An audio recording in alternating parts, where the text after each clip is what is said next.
आज की इस वीडियो में डिस्कस करेंगे स्टैटिस्टिक्स चैप्टर का।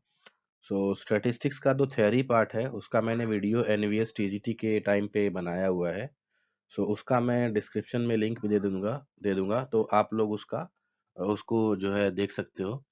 मींस स्टैटिस्टिक्स का अगर थ्योरी पार्ट क्लियर करना है तो वहां से आप पहले स्टैटिस्टिक्स का थ्योरी वीडियो देखिए, then you can start this practice question session. Okay, so start करते हैं। पहला question, the mean of A B C D E F is 36। So basically यहाँ पे देखो इन्होंने ऐसे बोला है, A plus B plus C plus D plus E plus F upon 6, right, equal to 36। And उसमें फिर उन्होंने अलग से मीन्स डिफरेंटली देखो यहाँ पे ए बी डी एफ का जो मीन दिया है, बी डी एफ, इसका मीन कितना है 28। तो रिमेनिंग जो ए सी ई इनका डिफरेंटली जो है मीन कितना होगा। तो इस टाइप का क्वेश्चन जब भी आए तो आप ध्यान दो, सबसे पहले क्या करो, 36 में से 28 को माइनस कर दो। तो 36 माइनस 28 कितना हो जाएगा, 8, राइट। अब ये जो डिफरेंस आया है उसको इसमें प्लस कर दो। 36 प्लस 8 कितना हो जाएगा, 44। ये मीन हो जाएगा रिमेनिंग पार्ट का। B is the right answer. Okay, so means इस टाइप के क्वेश्चन जब भी आए, लाइक हाफ पार्ट का उन्होंने मीन दिया हो, हाफ पार्ट का अलग से मीन पूछा हो, बट ओवरऑल एक मीन दे दिया हो, तो ऐसे केस में क्या करना है, जितना वहां सब्ट्रैक्शन हुआ रहता है उसमें दूसरे पार्ट में उतना ही नंबर को आपको ऐड कर देना है, तो आपको मीन फाइंड आउट हो जाएगा। 44 will be the mean of A C E. मतलब क्या, A plus C plus E upon 3 करेंगे तो कितना आएगा, 44। तो आप चाहो तो देख भी सकते हो, इसको अगर मीन्स प्रूफ करना चाहो तो प्रूफ भी कर सकते हो। लास्ट में दोनों कंबाइन करके जो मीन आएगा वो 36 ही आएगा। ओके, क्वेश्चन नंबर 2 देखते हैं। If the mean of first n natural number is 3n by 5, then the value of n is, so means n natural number means 1 plus 2 plus 3 ऐसे करके n टाइम हो जाएगा n natural number, divide by n equal to यहाँ पे given है 3n/5। इसका addition का formula आपको पता ही होगा, क्या होता है, n प्लस 1 डिवाइड बाई 2, और ऑलरेडी यहाँ पे n है तो n लिख देंगे, एंड देन 3n/5। अब यहाँ पर देखो n से n कैंसिल हो जाएगा, n कैंसिल। कितना क्रॉस मल्टीप्लाई कर दो, 5 इंटू एन प्लस 1, और ये हो जाएगा 3 into 2n। 5n plus 5 equal to 6n। अगर सॉल्व करते हैं तो ये हो जाएगा 5n minus 6n equal to -5। Minus n equal to -5, n equal to 5। Answer कितना आ जाएगा, 5। इसका कौन सा ऑप्शन राइट हो जाएगा, C is the right option, 5। Okay, next question है, construction of cumulative frequency table is useful in determining the. Cumulative frequency किसके टाइम पे डिटरमाइन करते हैं, mean, median, mode. I think आप जब मीडियन फाइंड आउट करते हो उस टाइम पे आपको क्या चाहिए रहता है, cumulative frequency, right. Okay, question number 4 है, while computing mean of group data we assume that the frequencies are. अब उसमें आपको 4 ऑप्शंस है, देखो, centred at the class mark of the classes, evenly distributed over all the classes, centered at upper limit of the classes, centered at lower limit of the classes। आपने जब भी statistics questions किए होंगे आपको पता होगा, जो भी क्लास होते हैं, लेट्स से 0 टू 10, 10 टू 20, इसका मिड पार्ट फाइंड आउट करता है ना, मींस इसका मिड पार्ट क्या हो जाएगा, 5, इसका हो जाएगा 15। सेंटर, तो यहाँ पे अगर ए ऑप्शन को देखो तो इसमें लिखा हुआ है centred at the class mark of the classes, centred है ना। तो इसलिए आप क्या करोगे, फर्स्ट ऑप्शन को सिलेक्ट करोगे, ये सी और डी ऑप्शन में देखो दिया है centred at upper limit of the classes, तो आई थिंक वो रॉन्ग है, अपर लिमिट पे नहीं देखते हम।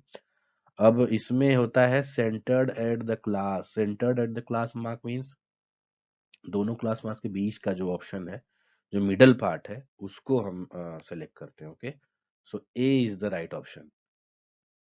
क्वेश्चन नंबर 5 है the method use to find the mean of a given data is direct method, assumed mean method, step deviation method और all of above. So इसमें आपको आंसर जो है डी सिलेक्ट करना है, all of the above. Actually मैं इसको explain भी करूंगा जब और सारे बहुत सारे क्वेश्चंस करेंगे डिटेल लेवल पे, और कुछ क्वेश्चंस में भी इस वीडियो में भी आएंगे, तो आप देखोगे कि जो मीन के क्वेश्चंस होते हैं उसको ये तीनों मेथड सॉल्व करते हैं डिपेंडिंग ऑन क्वेश्चंस कैसा है। डायरेक्ट है मीन सिंपल डेटा गिवन है, उसमें फ्रीक्वेंसी नहीं है, तो उस टाइम पे डायरेक्ट मेथड यूज करते हैं। अज्यूम मीन मेथड मीन्स जब आपके डेटा का जो वैल्यूज है बहुत मीन्स हैवी हो या बहुत लेंदी हो, तो ऐसे टाइम पे भी करते हैं मीन्स अज्यूम्ड मीन मेथड, और देन यू कैन से उसको स्टेप डेविएशन मेथड भी बोलते हैं। तो इस टाइप के मेथड जो है यूज होने वाले हैं, तो इसलिए डी इसका राइट ऑप्शन होगा, all of above. Okay, the algebraic sum of the deviation of frequency distribution from its mean is always, सो ये देखो यहाँ पे दिया है the algebraic sum of deviation, अब मीन्स जो मीन होता, अभी आपको डेविएशन का मीनिंग ये समझना है कि मीन के लेट से यहाँ पे मीन की वैल्यू आई है, सो मीन से जितनी वैल्यूज लेट से अगर लेफ्ट हैंड साइड में जितनी वैल्यूज जितना माइनस में होगा, उतना ही राइट हैंड साइड में उतना ही प्लस में होगा। जब इन सब वैल्यूज को प्लस करेंगे तो एक दूसरे को कैंसिल कर देंगे। ओके, सो प्लस और माइनस मिलकर क्या हो जाएंगे, जीरो। सो यहाँ पर आंसर हो जाएगा जीरो। ओके, क्वेश्चन नंबर 7 है method use to compute average और central value of collected data is considered as measure of positive variation, measure of central tendency, measure of negative skewness, और measures of negative variation.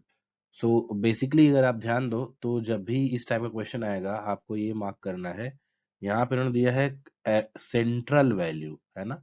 So central value का meaning हुआ कि आपको क्या find out करना है, central tendency. So measures of central tendency mean median mode, है ना, मीन, ये सब जो आते हैं मीन मीडियन मोड, राइट, इस टाइप के जितने भी वैल्यूज हम फाइंड आउट करते हैं वो बेसिकली कंबाइंड वे में सेंट्रल टेंडेंसी ही कहलाते हैं किसी भी डेटा का। सो इसलिए यहाँ पे बी ऑप्शन राइट होगा, measures of central tendency. Okay, और बाकी जो ऑप्शंस है measures of positive variation, measures of negative skewness, measures of negative variation, so ये सब आगे हम लोग डिस्कस करेंगे। अभी के लिए इतना समझो कि मेजर्स ऑफ सेंट्रल टेंडेंसी में ही आएगा central value. Okay, compute average, और एवरेज भी बोलते हैं उसको, एवरेज और central tendency. Okay, so B is the right option. Question number 8 है around central value of observation extend to which value depart from normal distribution. तो इसका answer है सी, स्क्यूनेस। मींस इसका मीनिंग ये होता है कि जो आपका डेटा है वो नॉर्मल डिस्ट्रीब्यूशन से कितने एक्सटेंट तक, मींस हिंदी में बोलते हैं कितना भटका हुआ है, या you can say in English कितने एक्सटेंट तक डेविएट हुआ है। सो मीन्स यहाँ पर देखो around central value of observation extend to which values depart, means उसमें से पर्टिकुलर कुछ वैल्यूज हैं जो डिपार्ट हुए हैं नॉर्मल डिस्ट्रीब्यूशन से, तो इसके लिए क्या फाइंड आउट करते हैं, skewness. Okay, mean median mode, यहाँ पर देखो median mode decile percentile all are considered as the measure of mathematical averages, population averages, sample averages and averages of position। तो आपको ध्यान रखना है d is the right option, averages of position. मतलब क्या जितना भी हम फाइंड आउट करते हैं मीन मीडियन मोड, ये सब क्या एक टाइप का एवरेज होता है, वो भी positional average. Okay, if most repeated observation recorded are outliers of data, then mode is considered as। अब यहाँ पर ध्यान दो, लेट्स से हमने ये फाइंड आउट किया कि 2, 3, 4, 5, 6, 7, 8, 9, सो इतने साइज के शूज हैं किसी मार्केट में, और हमने ये फाइंड आउट किया कि जो मोस्ट फ्रीक्वेंटली डेटा है वो आ रहा है 2 और 9। तो यहाँ पर क्या हो जाएगा, आउटलायर्स हैं। अगर यहाँ पे देखो बोला है आउटलायर्स मीन्स यहाँ पे 2 और 9 आउटलायर्स हो जाएंगे, और मोड अगर ये आउटलायर्स आ रहे हैं तो पुअर मेजर होगा, है ना। ये बहुत ही क्लियर मेजर नहीं है। D is the right option. Why? Because आपको भी पता है कि ये most frequently means sell shoes नहीं होते हैं, सेलिंग शूज नहीं होते एक्चुअल में। ये 4, 5, 6, 7 मिडल के जो साइज होते हैं वो ज्यादा होते हैं, है ना, क्योंकि एवरेज पर्सन का जो साइज होता है ये यही होता है। ये 2 और 9 तो नहीं होगा। अगर ये मोड में आ रहा है तो वो पुअर मेजर है, तो इसलिए d is the right option. Okay. Question number 11 है, the mode and mean is given by 7 and 8 respectively. So basically यहाँ पर फॉर्मूला आप कौन सा यूज करोगे, mode is equal to 3 median, 3 median minus 2 mean, right, empirical formula. अब इसमें अगर आप वैल्यूज रखो, so mode and mean 7 and 8 है, सो मोड एंड मीन ये है। सो मीडियन हमको फाइंड आउट करना है, so let's say m is the median. So 7 = 3m - 16, so 3m will be equal to 7 + 16, so 3m equal to कितना हो जाएगा यहाँ पे 33, 23 एक्चुअली ना, 23। So 23 and m will be equal to 23/3। So answer कौन सा हो जाएगा, answer will be c, 23/3। Okay. Question number 12 में देखो, the mean of 15 numbers is 36। If 2 is divided into each numbers then find the new mean. तो जब भी कभी इस टाइप के क्वेश्चंस आएंगे, लाइक कोई पर्टिकुलर नंबर हर एक नंबर से डिवाइड हो रहा है, तो आपको करना क्या है, उस नंबर से उस मीन को डिवाइड कर देना है। सो 36 डिवाइड बाई 2 कितना हो जाएगा 18। सो 18 is the right answer, means इसका आंसर हो जाएगा बी। ओके। क्योंकि आप देखो जब भी आप मीन फाइंड आउट करोगे, so let's say a divide by 2 plus b divide by 2 plus c divide by 2, है ना, plus d divide by 2, let's say 4 numbers हैं, तो यहाँ पे 1/2 अगर कॉमन ले लो तो क्या हो जाएगा, A plus B plus C plus D और डिवाइड बाई 4। सो बेसिकली जो हमारा ओरिजिनल मीन है उसी में से वो नंबर डिवाइड हुआ है। अगर सब में अगर डिवाइड वही नंबर हो रहा है तो मीन के टाइम पे वो कॉमन हो जाएगा, है ना। तो इसलिए डिवाइड बाय 2 करके फाइंड आउट कर लेंगे। So 18 is the right answer. Okay. Question number 13 में है, if the mean of 12 number is, यहाँ पे देखो 19 गिवन है। So if 4 is subtracted from each numbers then find the new mean. So again आप ध्यान दो, let's say a-4 plus b-4 plus c-4 plus d-4 divide by something, मान लो यहाँ पे 4 है। तो अगर मैंने ऐसे भी लिखा इसको a plus B plus c divide by 4 minus 4 into 4, तो अगर इसको डिवाइड किया गया तो लेट से ये तो मीन आएगा ही, ये नॉर्मल ओरिजिनल मीन माइनस ये 4 से 4 कैंसिल होकर क्या हो जाएगा, एक 4 बचेगा। तो बेसिकली डायरेक्ट आप माइनस करो तो भी वही आंसर आता है। तो 19 - 4 कितना हो जाएगा, 15 is the right answer. So D is the right answer. Okay, है ना। अभी 5 के लिए भी देख लेते हैं, लेट्स से यहाँ पर देखो a-4 plus b-4 plus c-4 plus d-4 plus e-4, let's say 5 numbers हैं। तो भी अगर आप देखो तो उसको ऐसे लिख सकते हैं, है ना, a plus B plus C plus D plus e divide by 5, and then यहाँ पे आप माइनस करके लिख सकते हो 4 इंटू 5 डिवाइड बाई 5, है ना। तो 5 से 5 कैंसिल, तो क्या हो जाएगा, ये ओरिजिनल मीन है m-4।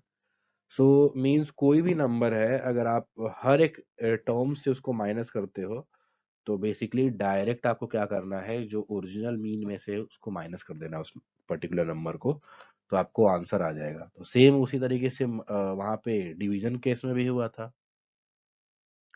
नेक्स्ट है मल्टीप्लिकेशन केस में। तो अब आपको ज्यादा जो है सोचने की जरूरत नहीं है। यहाँ पे देखो 3 से मल्टीप्लाई किया गया है ईच टर्म में, है ना।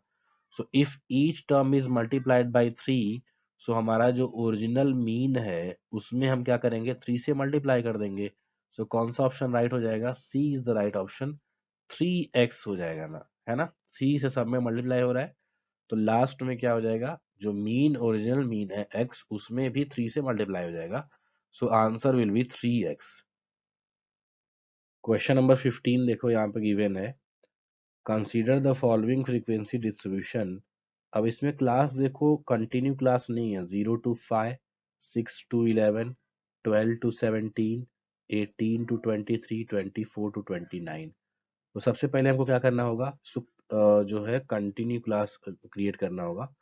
मेथड क्या होता है, लेट्स से 0 to 5 ये क्लास है, तो अपर लिमिट में प्लस कर देंगे 0.5, और लोअर लिमिट में क्या कर देंगे, माइनस कर देंगे 0.5। तो बनाते हैं, कैसा हो जाएगा, ये देखो, -0.52 प्लस 0.5, सॉरी प्लस 5.5। नेक्स्ट है, ये हो जाएगा 5.5, माइनस करते चलते हैं सब में, ये हो जाएगा 11.5, ये हो जाएगा 17.5, ये हो जाएगा 23.5, और अपर लिमिट में प्लस करते चलते हैं, तो ये हो जाएगा 11.5, ये हो जाएगा 17.5, ये हो जाएगा 23.5, and then this will be 29.5।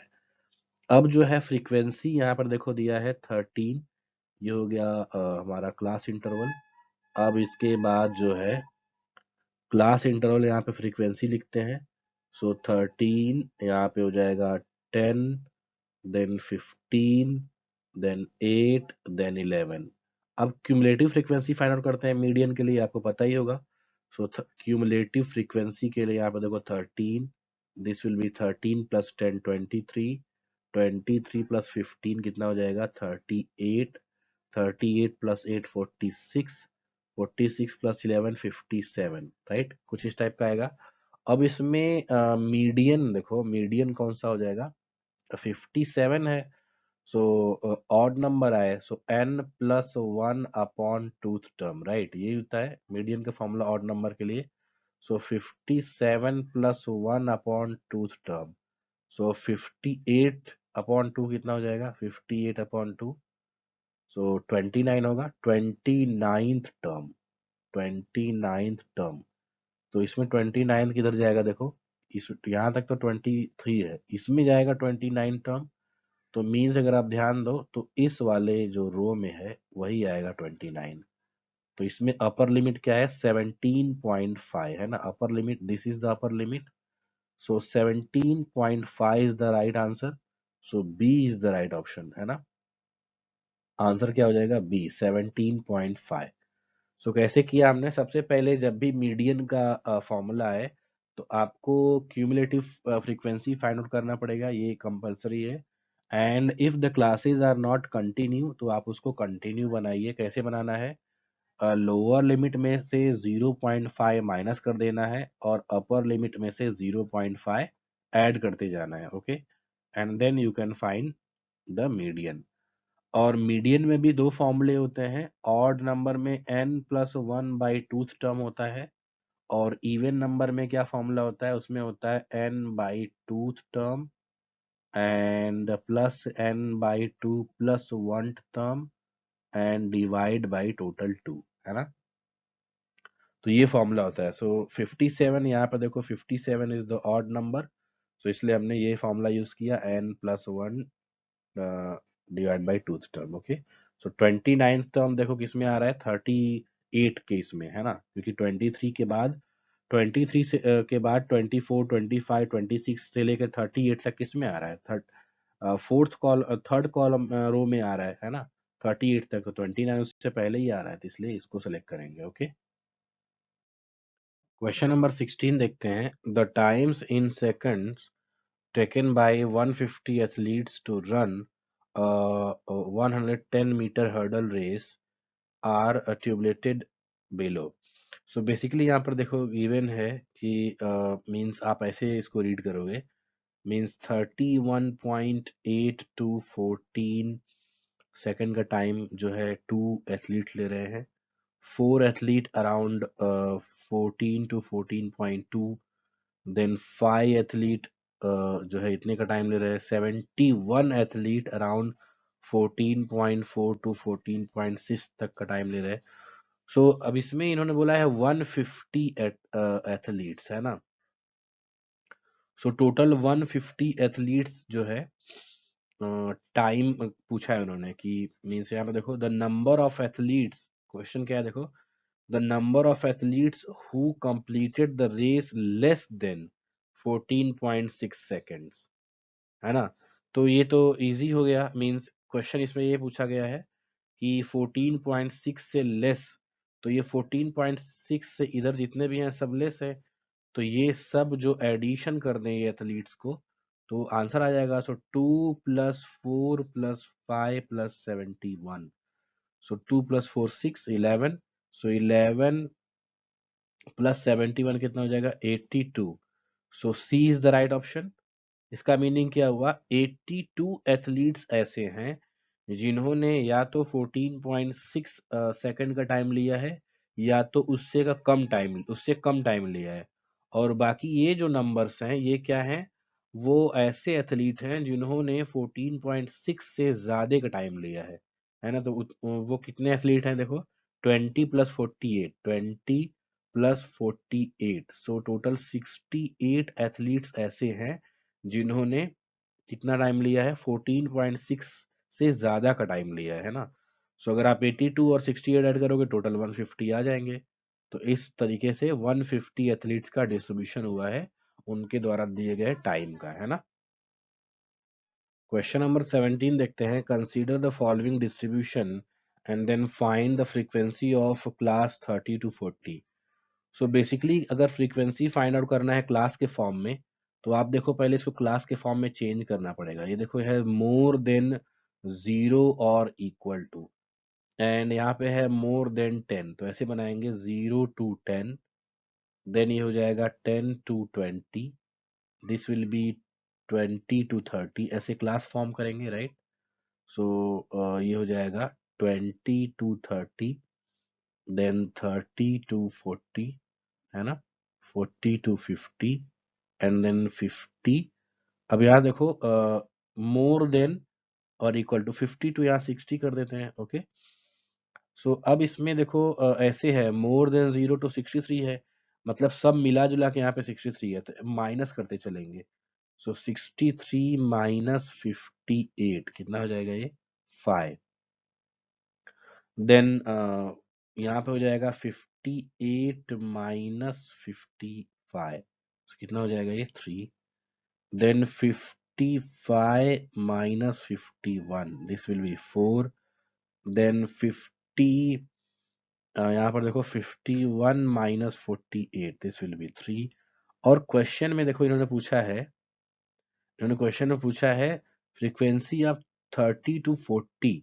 So 30 to 40 का फ्रीक्वेंसी देखो यहाँ पे कितना है, अगर मैं यहाँ से देखूं तो 30 to 40 का ये देखो मैंने हाईलाइट किया, तो 30 to 40 का फ्रीक्वेंसी है 3, राइट। सो आंसर इसमें ए इज द राइट ऑप्शन हो जाएगा 3, है ना। So the frequency of 30 to 40 is 3, और बाकी के जो नंबर है वो हमको निकालने की जरूरत नहीं है, बिकॉज उन्होंने सिर्फ पूछा है 30 to 40 का भी, है ना, 30 to 40 का ही। क्वेश्चन नंबर 18 है। Consider the following frequency distribution of the Heights of 60 students of a class, then find the sum of lower limit of the model class and upper limit of the median class। So basically हमको यहाँ पर देखो model class और median class सबसे पहले find out करना है, and then model class का जो लोअर लिमिट है उसको और मीडियन क्लास का जो अपर लिमिट है उसको ऐड करके बताना कितना आंसर आ रहा है। सो बेसिकली अगर आप देखो तो मॉडल क्लास तो ऐसे ही पता चल रहा है, सबसे हाईएस्ट फ्रीक्वेंसी कौन सी है, 15, राइट। अगर आप देखो सो हाईएस्ट फ्रीक्वेंसी इज 15, तो ये क्या हो जाएगा, मॉडल क्लास हो जाएगा, मॉडल क्लास। और मॉडल क्लास का जो लोअर लिमिट है वो कितना हो जाएगा, 150। सो lower limit of model class यहाँ पे कितना हो जाएगा, lower limit of model class is 150। अब फाइंड आउट करते हैं अपर limit of median class. So again देखो अपर लिमिट के लिए हमको क्या फाइंड आउट करना रहता है, cumulative frequency. So find out करते हैं, यहाँ पर देखो ऐसे लिखेंगे 150 टू 155 और उसकी फ्रीक्वेंसी है 15, है ना, ऐसे लिखते जाएंगे। देन यहाँ पे है 13, देन 10, 8, 9 एंड 5, और फिर इसको भी लिखते जाएंगे 155 to 160, then 160 to 165, 165 to 170, and then 170 to 175, 175 to 180। अब इसमें क्यूमुलेटिव फ्रीक्वेंसी लेट से ये एफ है, तो क्यूमुलेटिव फ्रीक्वेंसी ऐसे फाइंड आउट करते जाएंगे, 15, 15 plus 13 28, 28 plus 10 38, 38 plus 8 46, 46 plus 9 55, 55 plus 5 60, right. अब इसमें जो है मीडियन क्लास के लिए देखो 60 इज द इवन नंबर, तो मीडियन क्लास कैसे हो जाएगा, n/2 प्लस n/2 प्लस 1। तो इस तरीके से अगर आप देखो तो कितना हो जाएगा, इतना टर्म्स अगर देखो तो 30 प्लस 31 टर्म कुछ इस तरीके से आएगा। सो ओवरऑल इसमें हो जाएगा 31.5 टर्म। तो ओवरऑल कौन से इसमें जाएगा, ये देखो 31, यहाँ तक तो 28 आ रहा है, 31 इसमें जाएगा, तो 31 की अगर बात की जाए तो ये जो रो है वो आ रहा है 31 के इसमें, तो इसमें अपर लिमिट कितना हो जा रहा है, 165। So upper limit of median class, ये कितना हो जा रहा है, दिस इज नथिंग बट 165। अब इन दोनों को ऐड कर देते हैं, कितना हो जाएगा ये, so 513 315 is the answer. So इसमें कौन सा ऑप्शन हो जाएगा, right, B is the right option, 315। Okay, so इस तरीके से इसको सॉल्व करेंगे।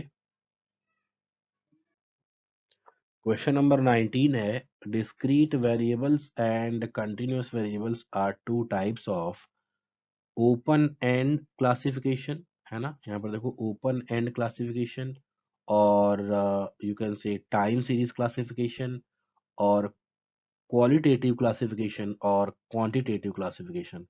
सो एक्चुअली इसका आंसर है डी, क्वांटिटेटिव क्लासिफिकेशन, राइट।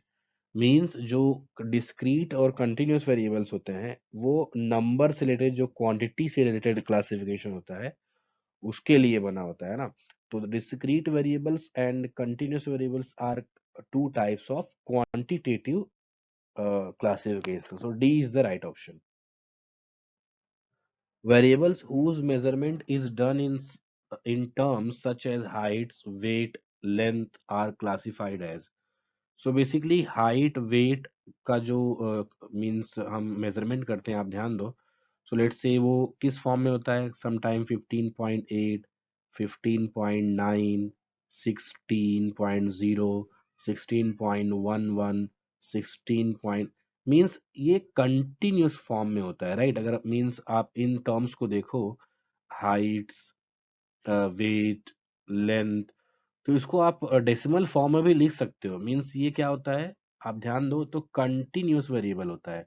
तो इसका ऑप्शन हो जाएगा A is the right option, continuous variable, है ना। डिस्क्रीट का मीनिंग क्या हो जाता है कि वो बीच में गैप होता है, मींस ऐसा डेसिमल में उसको नहीं लिख सकते, है ना। सो इसलिए, और फ्लो चार्ट और मेजरिंग इसका तो कोई इसमें रिलेशन ही नहीं है। सो इसमें ए इज द राइट ऑप्शन होगा, continuous variables. Okay, the persons of O blood group are 40%. 40%. The classification of persons based on blood groups is to be shown in piegram. What should be measure of angle for the persons of O blood group? So basically देखो यहाँ पे अगर आप पाई diagram की बात करो तो एक सर्कल होता है राइट पाई डायग्राम में, और इस सर्कल में टोटल एंगल कितने का होता है 360 राइट। 360 का एंगल होता है, बट उसमें से अगर 40% मीन्स 360 का अगर आप 40% फाइंड आउट करो, सो कितना हो जाएगा, सो 0 0, सो 336 इंटू 4, सो ये कितना हो जाएगा, 6 4 जा 24 एंड 4 3 जा 12, सॉरी 6 4 जा 24 एंड 4 3 जा 12 एंड 144 आया राइट। सो 144 एंगल का यहाँ पे मींस इस तरीके से 144 एंगल का यहाँ पे पार्ट लेंगे 144 डिग्री का, और उसको हम बोल देंगे O minus, O negative blood group का जो है ये पर्सन का ये एरिया है। सो मींस इस तरीके से D will be the right option. Okay, question number 22 है, if the mean of frequency distribution is 7.5 and इसमें गिवन है, देखो मीन का फॉर्मूला अगर देखो तो कुछ इस तरीके से होता है, sigma F I X I upon sigma F when frequency के फॉर्म में हो डेटा। सो इसमें इन्होंने दिया है कि मीन की वैल्यू है 7.5 and sigma F I X I is what 120 plus 3k and इसकी वैल्यू कितना गिवन है 30। Then find out the value of k, so very easy, इसको मल्टीप्लाई कर दो। So 3k plus 120 will be equal to, इसमें अगर आप multiply करो तो 75 इंटू 3 हो जाएगा। सो 3 5 जा 15, 3 7 जा 21, 22 हो जाएगा right. So 3k is equal to 225 minus 120, so it will be 105। So k will be 105 upon 3. So 3 3s are 3 5s are 35. So answer will be B. B is the right option, 35. Okay. Mean of 100 items is 49. So mean of 100 items is 49 इसमें given है. So mean का formula क्या होता है, x bar is equal to sum of observation upon number of observation, right? So यहाँ पे इन्होंने दिया है 49 और sum of observation we don't know and number of observation is 100. So यहाँ से अगर फाइंड आउट करो तो sum of observation is 49 into 100, that is 4900। तो ये हमको फाइंड आउट हो गया। अब जो है मीन में कुछ चेंजेस करने हैं। सो यहाँ से ध्यान दो, इन्होंने बोला है कि जो न्यू मीन है X bar will be equal to sum of observation minus, अब ध्यान दो इसमें क्या करते हैं, जो रॉन्गली पुटअप है उसको माइनस कर देते हैं। तो 40 प्लस 20 प्लस 50 इसको हमने माइनस कर दिया, और जो एक्चुअल में पुटअप करना है राइट उसको प्लस कर देते हैं। 60 plus 70 plus 80 and divide by number of observation. तो ये मेथड होता है। मींस क्या कर देना है आपको, जो मेन सम ऑफ ऑब्जर्वेशन है उसमें जो रॉन्गली पुटअप है उसको माइनस कर देना है, रॉन्गली पुटअप को माइनस करना है, और जो एक्चुअल में राइट है या जो रियल मींस पुट करना है उसको प्लस कर देना है, राइट वाले को पुट कर देना है। अब इसमें क्या कर देना है, सम ऑफ ऑब्जर्वेशन कितना है 4900, पहले से जो 4900 है उसमें माइनस हमने किया, इसका एडिशन कितना हो जाएगा 110, इसका एडिशन हो जाएगा 210 एंड यहाँ पे हो जाएगा 49। अब इसको अगर सॉल्व करो, सॉरी 49 नहीं, ये तो 100 है ना, ये this will B 100 number of observation. So 4900 plus ये हो जाएगा 100 है ना, इसमें से माइनस करोगे तो 100 आएगा प्लस में, और अपॉन 100। सो 5000 अपॉन 100, सो कितना आंसर आएगा 50 इज द राइट आंसर, है ना। तो सी इज द राइट ऑप्शन 50। इसका जो राइट ऑप्शन हो जाएगा वो क्या हो जाएगा 50।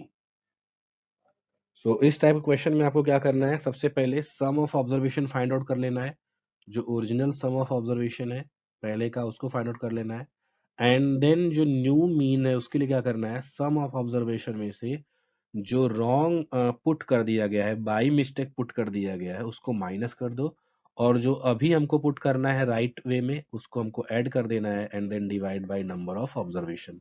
देन उसको सॉल्व करके जो फाइंड आउट करेंगे, this will be the new mean. ये क्या आ गया? New mean. ओके, तो ये 50 जो आंसर आया है वो न्यू मीन है। क्वेश्चन नंबर 24 देखते हैं। यहाँ पे दिया हुआ है the mean of N numbers x1 x2 dot dot dot xn is x is m। Okay, so यहाँ पे गिवन है कि m is equal to x1 plus x2 dot dot xn divide by n, ये given है। Then if xn is replaced by x, only x, then the new mean will B. तो देखो इसका answer actual में है B, mn minus xn plus x upon n, क्योंकि अभी हमने इस टाइप के क्वेश्चन को सॉल्व किया है। बट देखते हैं कैसे। देखो यहाँ पर लेट से इसको हमने सपोज कर लिया सम ऑफ ऑब्जर्वेशन, तो कैसे निकलेगा sum of observation? This will be m into N, right, m into N, x1 plus x2 dot dot dot xn। अब ये आ गया m इंटू एन, तो हमारा जो न्यू मीन का फॉर्मूला था, न्यू मीन, वो क्या था? याद है? Sum of observation, sum of observation minus जो रॉन्ग पुटअप था वो, और प्लस राइट पुटअप था वो, अपॉन नंबर ऑफ ऑब्जर्वेशन। यही तो था हमारा फॉर्मूला। तो रॉन्ग जो सम ऑफ ऑब्जर्वेशन अभी कितना आया है? mn, और रॉन्ग पुटअप मीन्स व्हाट, कि जो हमको रिप्लेस करना है। सो अब इसमें क्या रिप्लेस कर देंगे? यहाँ पर ध्यान दो, इसमें रिप्लेस कर देंगे xn की जगह पे x। यही तो हुआ है ना, जो xn उसको रिप्लेस करके x कर देना है। अपॉन में क्या है? n, तो वही तो है mn minus x plus x upon n। तो b is the right option, है ना, उस फॉर्मूले से। कि जो हमारा सम ऑफ ऑब्जर्वेशन है, ये हो गया सम ऑफ ऑब्जर्वेशन, एंड देन हमको इसको एलिमिनेट करना है, मीन्स रॉन्ग हो गया, मीन्स रॉन्गली पुटअप है, ये राइटली पुटअप है, और उसको फिर अपॉन क्या कर देना है? n। तो इस तरीके से क्या आ गया? New mean, right, new mean. तो इस तरीके से हमारा B is the right option हो जाएगा। ओके, क्वेश्चन नंबर 25 में गिवन है in the formula x bar is equal to a plus H within bracket sigma F I U I upon sigma F I, finding the mean of grouped frequency distribution where u is equal to. तो इसमें u i is equal to what? तो याद रखना इसमें actual में u i is equal to b is the right option, x i minus a upon h।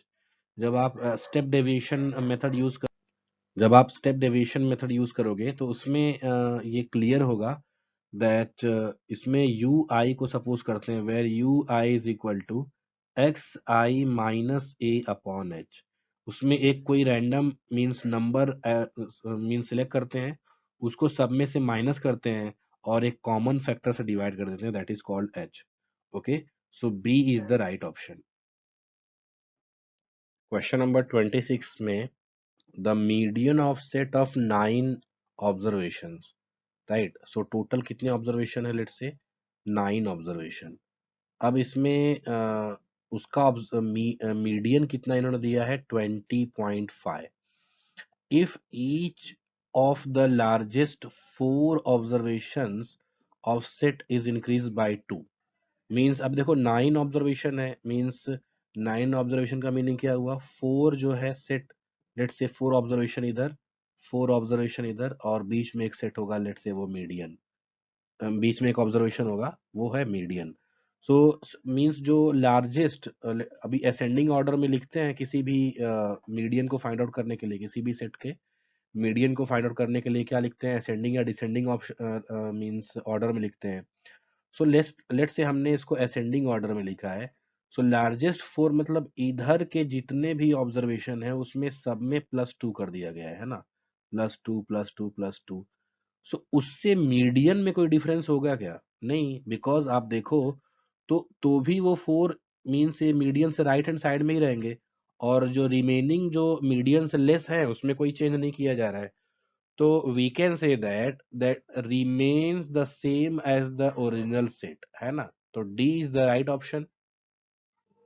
so इसमें कौन सा ऑप्शन सेलेक्ट करेंगे? remains the same as the original set। why? because आपको क्लियर हो गया कि मीडियन हम कैसे फाइंड आउट करते हैं? सबसे पहले असेंडिंग ऑर्डर में लिखते हैं किसी भी सेट को, और असेंडिंग ऑर्डर में लिखने के बाद जो मिडल टर्म होता है उसको बोलते हैं मीडियन। अब इसमें 9 टर्म्स हैं, तो 4 मीडियन के राइट हैंड साइड में होंगे, 4 मीडियन के लेफ्ट हैंड साइड में होंगे। तो अब राइट हैंड साइड वाले को चेंज किया जा रहा है ना, राइट हैंड साइड वाले को चेंज किया जा रहा है, मिडल को कुछ भी नहीं किया जा रहा है ना, तो लेफ्ट हैंड साइड को, तो मिडल में कोई डिफरेंस नहीं होगा। So that's why we can say that remains the same as the original set। क्वेश्चन नंबर 27 देखो, कुछ इस तरीके से गिवन है that value and frequency given है and we have to find median। so again we know that median के लिए क्या फाइंड आउट करना पड़ता है, cumulative frequency। so यहाँ पे साइड पे हम क्या फाइंड आउट कर लेते हैं, cumulative frequency 2, then 2 plus 1 3, 3 plus 4 7, 7 plus 5 12, 12 plus 6 18, 18 plus 1 19, 19 plus 3 22। सो अब इसमें हमको फाइंड आउट करना है क्या, मीडियन। सो 22 देखो यहाँ पे कैसा टर्म है, ये है एक इवन टर्म। सो मीडियन का फॉर्मूला क्या है, मीडियन के लिए आपको 22/2 प्लस 22/2 प्लस 1, ये जो है टर्म को यूज करना होगा, है ना, ये दोनों को अपॉन 2। बिकॉज जब इवन टर्म होता है तो फॉर्मूला क्या होता है मीडियन का, median is equal to n by twoth term, right, n by twoth term plus n by 2 plus 1th term divide by 2, है ना, डिवाइड बाई 2। सो ये फॉर्मूला होता है। अब इसमें अगर देखेंगे कि 11th टर्म यहाँ पे हो जाएगा 11th टर्म एंड प्लस ये हो जाएगा 12th term and divide by 2। So 11th term और 12th टर्म इसमें कौन सा है, देखो अगर आप ध्यान दो तो 11th और 12th दोनों कौन से आ रहे हैं इसमें, इसमें आ रहे हैं इस वाले कॉलम में 10, राइट, 11 भी उधर ही है, 12 भी उधर ही है। सो 10 प्लस 10 डिवाइड बाई 10 2, तो ये तो 10 ही आएगा। सो आंसर कौन सा हो जाएगा इसमें, B is the right option, 10। So कैसे पता चला इसमें, क्योंकि देखो 7 के बाद जो 8 9 10 11 12 जितने भी टर्म आ रहे हैं वो इसी रो में है ना, तो इसलिए जो वैल्यू हो जाएगा 10 हो जाएगा दोनों के लिए। So 10 plus 10 divide by 2, so that is 10। So B is the right option. Question number 28, find the median class of the following data. So median class find out करना है। सो इसमें अगर आप ध्यान दो, so again cumulative frequency find out करना पड़ेगा। सो 8, 8 plus 10 18, 18 plus 12 30, 30 plus यहाँ पे 22 52, 52 प्लस 30 82, 82 प्लस 18, 18 कितना हो जाएगा यहाँ पे हो जाएगा 100, राइट, 100। सो इसमें अगर आप n बाई टू देखो, चेक करो n by two, so basically n by two अगर चेक करो तो 100 का जो n बाई टू है 50 है। सो 50 का अगर आप देखो मीडियन क्लास हो जाएगा 30 to 40। बट चलो इसमें एक और एडिशन करते हैं, प्रॉपर अगर हमको मीडियन फाइंड आउट करना हो तो मीडियन के लिए क्या यूज होता है, देखो फॉर्मूला, मीडियन इक्वल टू, आपको पता होगा median equal to L plus N by two, L plus N by two minus C F upon F, है ना, L by two minus C F upon F into H, ये formula होता है। So L का meaning देखो इसमें क्या होता है, जो मीडियन क्लास है उसका लोअर लिमिट क्या है 30। सो 30 यहाँ पे लिख देंगे प्लस एन बाई टू कितना आएगा 50, राइट, 100/2 इज इक्वल टू 50। सो यहाँ लिख देंगे 50 माइनस सी एफ, देखो सी एफ का मीनिंग क्या है, जो यहाँ पर n बाई टू आया है उससे लेस जो सी एफ है उसको बोलते हैं cumulative frequency, means less than cumulative frequency. So 30 upon F means उसी रो में जो एफ है वो, तो एफ कितना है 22। सो 22 इंटू जो इनका इंटरवल है मीन्स 30 और 40 वो 10 है। अब इसको सॉल्व कर लेते हैं। सो 30 प्लस यहाँ कितना हो जाएगा 20/22 इंटू 10। अब इसको सॉल्व कर लेते हैं, कितना आ जाएगा ये, सो ये कितना हो जाएगा 30 प्लस 20 अपॉन 22 × 10। सो अगर इसको सॉल्व करें, सो ये हो जाएगा, ये अगर 2 से कट करें तो ये 100/11, 30 प्लस 100/11, राइट। सो अराउंड ये आ जाएगा आपका आंसर 30 प्लस 9 पॉइंट समथिंग आएगा। सो 39 इज द अप्रोक्सीमेट आंसर। इसका मीडियन कितना हो जाएगा? 39 अप्रोक्सीमेट। क्वेश्चन नंबर 29 देखते हैं। यहाँ पर दिया हुआ है the electricity used by some families is shown in table, find the mode for the use of electricity. So mode के लिए जो फॉर्मूला होता है उसका फॉर्मूले को पहले लिखते हैं, उसके फॉर्मूले को। सो एल प्लस फॉर्मूला होता है L plus F1 minus F0 upon 2F1 minus F0 minus F2 and then within bracket इसके बाद होता है इनटू एच। अब इसमें F0 का मीनिंग होता है जो मैक्सिमम फ्रीक्वेंसी होता है, उसको बोलते हैं, सॉरी उसको बोलते हैं F1, नॉट F0, F1 बोलते हैं। उससे एक पहले को बोलते हैं F0 एंड देन उसके बाद को बोलते हैं F2। ओके, सो वैल्यूज रखते हैं इसमें L। अच्छा, इसमें जो F1 का जो लोअर लिमिट होता है उसको बोलते हैं L। सो लोअर लिमिट यहाँ पे कितना हो जाएगा? 60 प्लस, अब यहाँ पे लिखते हैं F1 मीन्स 100 माइनस 70 प्लस यहाँ पे कितना हो जाएगा?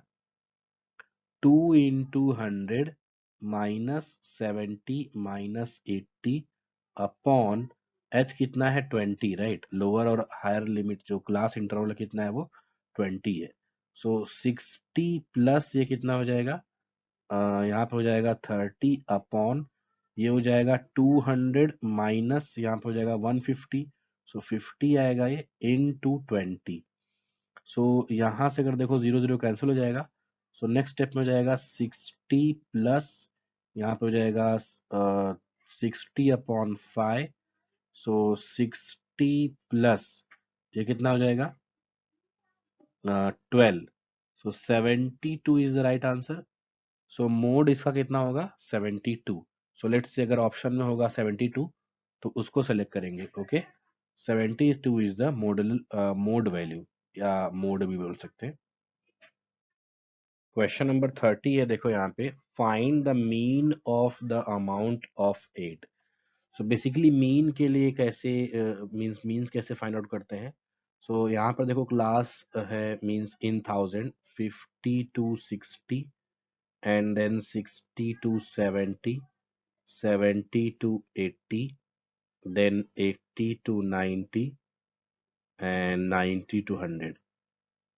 तो सबसे पहले मीन के लिए आपको याद रखना है कि mid of the term find out कर लेना है। लेट्स से यहाँ पे क्लास गिवन है, so mid of the term find out कर लेना है। So that will be X. So mid of the term कितना हो जाएगा? ये हो जाएगा 55। This will be 65 actually, sorry, this will be 65, 75 है ना middle term, 85 and then 95 and then frequency आपको लिखना है फ्रीक्वेंसी एफ। सो फ्रीक्वेंसी कितना है? देखो 7, 13, 20, 6 and 4। And mean find out करने के लिए आपको क्यूमुलेटिव फ्रीक्वेंसी नहीं बल्कि क्या चाहिए? F into x. तो नेक्स्ट टर्म में क्या फाइंड आउट करते हैं? F into x. So multiply करते चलते हैं, मीन्स 7 × 5 कितना हो जाएगा? 7 5 जा 35 एंड 7 5 जा 35, 38। और यहाँ से कितना हो जाएगा? 13 5 जा 5, 13 6 जा, अब यहाँ पे मल्टीप्लाई करते हैं 13 से। सो ये हो जाएगा 845। देन ये हो जाएगा 75 2 जा, ये 1500 हो जाएगा एंड 8 6 5 जा 30 एंड 6 8 जा 48, 51 हो जाएगा, राइट। एंड 95 4 जा कितना हो जाएगा? 4 5 जा 20, 4 9 जा 36, 38, राइट। तो ये इसके एफेक्ट्स हो जाएंगे। एंड देन आपको क्या करना है उसको मीन्स यहाँ पे सिग्मा एफ एक्स लिखना है। सिग्मा एफ एक्स मीन्स इसको ऐड करके लिखना है एंड यहाँ पे लिखना है सिग्मा एफ। तो सिग्मा एफ मीन्स क्या हुआ? यहाँ पे एफ को ऐड करना है। तो इन दोनों को पहले वैल्यू फाइंड आउट कर लेते हैं। सो ये एडिशन आ रहा है 3620 एंड इसको अगर ऐड करेंगे तो 50 आएगा, चेक करो, है ना। यहाँ पे 20 plus 20 40 plus 10 50। So x bar will be equal to sigma F X upon sigma F, right. So कितना हो जाएगा 3620 अपॉन यहाँ पे हो जाएगा 50। सो 0 0 कैंसिल, तो 5 7 जा 35, 5 7 जा 35 हो गया, यहाँ से 1 बचा, एंड देन 5 2 यहाँ पे कितना आएगा, सो ये आ जाएगा 72.4, है ना। बट अब देखो ये x बार आया तो मीन जो है 1000 में है ना। देखो यहाँ पे दिया हुआ है इन थाउजेंड्स रुपीज। सो कितना हो जाएगा 72,400, right. So this is the answer, ये हो जाएगा इसका मीन। सो ऑप्शन में अगर रहेगा 72,400 तो उसको सेलेक्ट करेंगे। ओके, इस तरीके से मीन को फाइंड आउट करते हैं। क्वेश्चन नंबर 31 देखते हैं। The above data is to be shown by a frequency polygon. The coordinates of the point to show the number of students in class 4 6।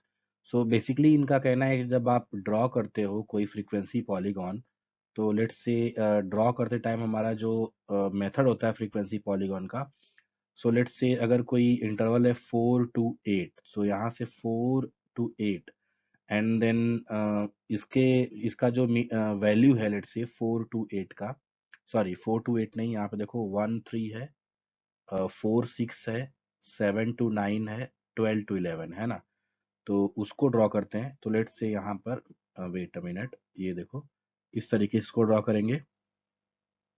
सो यहाँ से हो जाएगा यहाँ पर देखो 1 2 3, है ना, 1 2 3, लेट्स से 1 2 3, देन फिर है 4 to 6, 4 to 6, एंड देन है 7 to 9, 7 to 9। हालांकि इसको हमको क्या करना पड़ेगा, कंटिन्यू में मीन्स बनाना पड़ेगा, बट आपको उससे अभी फिलहाल के लिए उसकी मीनिंग नहीं है।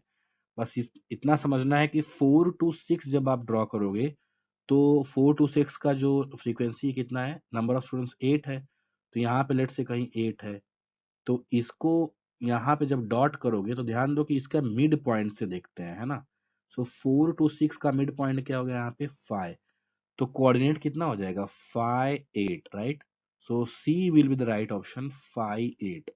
सो बेसिकली यहाँ पर बस पूरा ड्रॉ नहीं करना है, पूरा ड्रॉ करना रहेगा तो प्रॉपर आपको उसमें मेथड पता होना चाहिए, बट अभी के लिए इतना समझ लो कि जो क्लास होता है उसके मिड को देखते हैं, मींस जो एक्स एक्सिस होता है क्लास के मिड को देखते हैं, और जो वाई एक्सिस है वो तो नंबर ऑफ स्टूडेंट्स है ही। तो ये क्या हो जाएगा 5 8, सी इज द राइट ऑप्शन, है ना। 4 और 6 का मिड कितना हो जाएगा 5, और इसका जो नंबर ऑफ स्टूडेंट्स है वो कितना है 8। So answer will B 5 8। Next question देखते हैं। लेट्स से ऐसे कुछ फ्रीक्वेंसी पॉलीगॉन का ग्राफ गिवन है और आपको कुछ क्वेश्चंस के आंसर देने हैं। Let's say which class has maximum number of students. So यहाँ पर आप देखो कौन सा क्लास है जिसका मैक्सिमम नंबर ऑफ स्टूडेंट्स है। यहाँ पे देखो नंबर ऑफ स्टूडेंट का वाई एक्सिस है, राइट, एंड एक्स एक्सिस क्या है, मार्क्स का ग्राफ है, राइट। सो एक्स एक्सिस जो है marks and Y axis means number of students. So which class has maximum number of students, तो यहाँ पर देखो ये 60 मैक्सिमम है, तो कौन सा क्लास हो गया देखो। So class will be 60 to 70, right. यहाँ पे देखो अगर मार्क करें तो कौन सा क्लास हो जाएगा 60 to 70, तो इसका आंसर हो जाएगा 60 to 70 class, right. 60 to 70 class has maximum number of students. Right the class is having zero frequency. So कौन से क्लासेस का जीरो फ्रीक्वेंसी है देखो 20 to 30, है ना, and 90 to 100। So 20 to 30, 20 to 30 and 90 to 100, तो ये दोनों ऐसी क्लास हैं जिनका अगर आप फ्रीक्वेंसी देखो मींस वाई एक्सिस पे जो डिस्टेंस देखो वो जीरो है। थर्ड है what is the class mark of the class having frequency of 50 students. तो 50 स्टूडेंट का जो क्लास मार्क है वो कितना है देखो, इसका है, अगर ऐसे आप देखो यहाँ से मैं मार्क कर रहा हूँ, तो ये है 50 to 60, है ना, 50 to 60 कौन से क्लास मार्क का है वो 50 to 60। So basically class mark अगर फाइंड आउट करना हो तो इसका हो जाएगा 55। मींस क्लास तो है 50 to 60, बट क्लास मार्क कितना हो जाएगा उसका 55, उसका mid part, right. Write the lower and upper class limit of the class whose class mark is 85। ये तो इजी है। 85 किसमें आएगा, 80 to 90। सो 80 इसका हो गया लोअर एंड 90 इसका हो गया upper part, right. So upper part is 90। And then है how many students are in class 80 to 90। So 80 to 90 में कितने स्टूडेंट्स है, देखो 80 to 90 में अगर आप ध्यान दो तो यहाँ पर है 15 स्टूडेंट्स, है ना। सो मैंने मार्क किया, देखो 15 students are there in class interval 80 to 90। सो इस तरीके से अगर फ्रीक्वेंसी पॉलीगॉन के क्वेश्चंस आते हैं तो आपको सम टाइम ऐसे भी क्वेश्चन आ सकते हैं, लाइक ग्राफ गिवन है एंड उसमें से कुछ क्वेश्चंस आपको फाइंड आउट करने हैं। इसमें देखो स्केल भी गिवन होता है, एक्स में एक्स एक्सिस क्या है 1 सेंटीमीटर इक्वल टू 2 मार्क्स, है ना। एंड ये तो ऑलवेज आपको लिखना रहता है, मीन्स अगर आपको फाइंड अगर ग्राफ ड्रॉ करना हो तो Y axis equal to 1 centimetre equal to Y axis पे 1 centimetre equal to 10 students, right. So I hope ये क्लियर हुआ होगा। If any doubt is there you can comment in comment box. Next topic हमारा histogram and frequency polygon का। So histogram और frequency polygon में बहुत ही मींस एक यूनिक सा रिलेशन है। सबसे पहले हिस्टोग्राम को देखो, जो हमको वैल्यूज गिवन होते हैं, जो मींस क्लास में जो वैल्यूज गिवन होते हैं, सो क्लास में जो वैल्यूज गिवन होते हैं उसको एक्स एक्सिस पे लिखते हैं। एंड जो फ्रीक्वेंसी में जो number of means number of terms और नंबर ऑफ स्टूडेंट्स और समथिंग फ्रीक्वेंसी के टर्म में जो होते हैं वैल्यूज, उसको वाई एक्सिस पे लिखते हैं, राइट। सो ये वाई और एक्स एक्सिस पे ऐसे लिखते हैं। फिर उसके बाद जो है कुछ स्केल जो प्रॉपर स्केलिंग होता है उसको करने के बाद जो प्रॉपर ये देखो यहाँ पर हमने क्या ड्रॉ किया है, टेबल सॉरी यू कैन से रेक्टेंगुलर जो है यहाँ पे एक पिलर टाइप ड्रॉ करते हैं। कैसे ड्रॉ करते हैं, लेट से देखो 7.5 to 9.5 है। सो 7.5 to 9.5 तक एक रेक्टेंगल ड्रॉ किए, उसकी हाइट कितनी होगी, जितना उसका फ्रीक्वेंसी होगा, तो 20 हाइट तक ड्रॉ किया। सिमिलरली यहाँ पर देखो 9.5 to 11.5 के बीच का जो रेक्टेंगल है उसकी जो हाइट कितनी होगी, जितना उसका फ्रीक्वेंसी होगा, तो यहाँ पे 40 की हाइट है, तो 40 का हमने जो है 40 का फ्रीक्वेंसी है तो 40 का जो हाइट दिया, देन 30 का हाइट के हिसाब से, तो इस तरीके से उसको ड्रॉ करते जाएंगे। अब इसमें एक एक शेप आता है, देखो यहाँ पर नोट में देखो है on the x axis mark.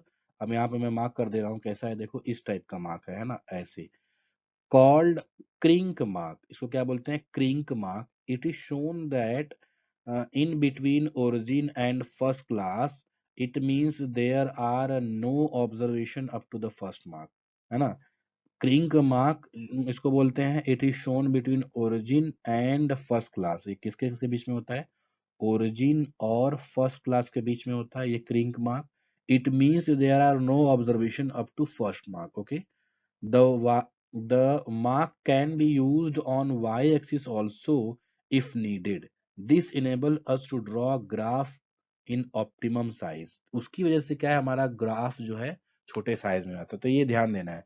जैसे 0 से लेके 75.5 तक कोई क्लास नहीं है, इसलिए यहाँ पे क्या हो गया है, क्रिंक मार्क हो गया है ना, क्रिंक मार्क। तो ये आपको जो है ड्रॉ करना है, इससे क्या हो जाता है, हमारा ग्राफ जो है एक ऑप्टिमम साइज में हो जाता है। अब इसी में फ्रीक्वेंसी पॉलीगॉन में क्या करते हैं, जो इसके मिडल मिडल पॉइंट होते हैं, लाइक लेट से हर एक टर्म के मिडल पॉइंट होते हैं, तो उसको जो है ड्रॉ करते जाते हैं। लेट से यहाँ पे एक मिडल पॉइंट है, यहाँ पे मिडल पॉइंट है, यहाँ पे मिडल पॉइंट है ना। मैं इसको ग्रीन से ड्रॉ कर दे रहा हूँ। सो ये जो ग्रीन से मैं ड्रॉ कर रहा हूँ, ये क्या हो जाएंगे, जो हर एक रेक्टेंगल का मिडल पॉइंट है उसके अपर फेस का, उसको ज्वाइन करते जाएंगे। एंड स्टार्टिंग में देखो, एंडिंग में एक जीरो शेप का लेते हैं, उसका जीरो मींस आपको पता होगा, मींस एक फ्रीक्वेंसी पॉलीगॉन में एक चीज और ऐड करते हैं, ये 17.5 to 19.5 का भी एक जीरो साइज का अज्यूम करेंगे, एंड देन उसको ज्वाइन कर देंगे लास्ट में। उसी तरीके से स्टार्टिंग में भी एक अज्यूम करेंगे जीरो साइज का, एंड देन उसको ज्वाइन कर देंगे। देखो ग्रीन से मैं यहाँ पे ज्वाइन कर रहा हूँ, इस तरीके से ज्वाइन करते जाएंगे हर एक मिडल पार्ट को। प्रॉपर अच्छे से ड्रॉ नहीं हो रहा है क्योंकि स्केल नहीं है, राइट। तो इस तरीके से फ्रीक्वेंसी पॉलीगॉन, तो फ्रीक्वेंसी पॉलीगॉन और हिस्टोग्राम में इस तरीके से रिलेशन होता है। सो आई होप मींस एक बेसिक आइडिया आपको लगा होगा। And then yes of course एक इसमें जो है आपको स्केल भी ड्रॉ करना होता है। लाइक एक्स एक्सिस पे कितना है, 1 सेंटीमीटर इक्वल टू 2 रुपीज, है ना, 2 रुपीज है। वाई एक्सिस पे कितना है, 1 सेंटीमीटर इक्वल टू 5 फंड्स।